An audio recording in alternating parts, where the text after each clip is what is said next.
So ముగింపు వాక్యాలుగా అధ్యక్ష, కవి సామ్రాట్ శ్రీ విశ్వనాథ సత్యనారాయణ గారు చెప్పిన మాట ఒకటి అధ్యక్ష,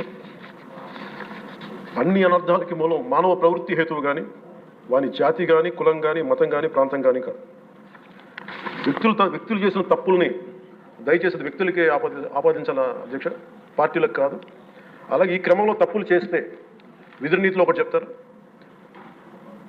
ఒక గ్రామం కోసం ఒక కుటుంబాన్ని, ఒక కుటుంబం కోసం ఒక గ్రామం కోసం ఒక కుటుంబాన్ని, ఒక రాజ్యం కోసం ఒక గ్రామాన్ని వదులుకోక తప్పదు.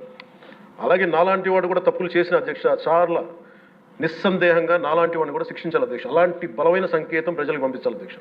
మేమందరం కూడా తప్పు ఎవరు చేసినా అది మనమే దాన్ని ముందుకు తీసుకెళ్ళకపోతే, నేను కూడా దీనికి సంసిద్ధంగా ఉన్నాను. నా ద్వారా ఏదన్నా తప్పులు జరిగినా, అవకతవకలు జరిగినా నా మీద కూడా చర్యలు తీసుకోవాలి. అది let it be any kind of issue sir. అది నేను నా వంతుగా నేను మీకు తెలియజేస్తున్నాను.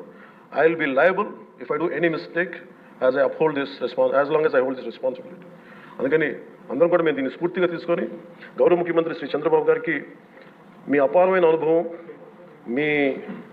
అనుభవం రాష్ట్రానికి చాలా అవసరం. మేము మీకోసం అహిర్నిశలు ఈ రాష్ట్రాన్ని తిరిగి గాడిలో పెట్టే వరకు మేము ఎప్పుడు కూడా మీ కనసాయిగల్లో పనిచేస్తాం అని తెలియజేస్తున్న గౌరవ ముఖ్యమంత్రి గారికి, నాకు అవకాశాన్ని ఇచ్చిన సహచర మా మంత్రివర్గానికి, సభ్యులకి, గౌరవ సభ్యులకి, గౌరవ సభాపతి గారికి, గౌరవ ముఖ్యమంత్రి గారికి మీ అందరికీ చేతులెత్తి నమస్కారం.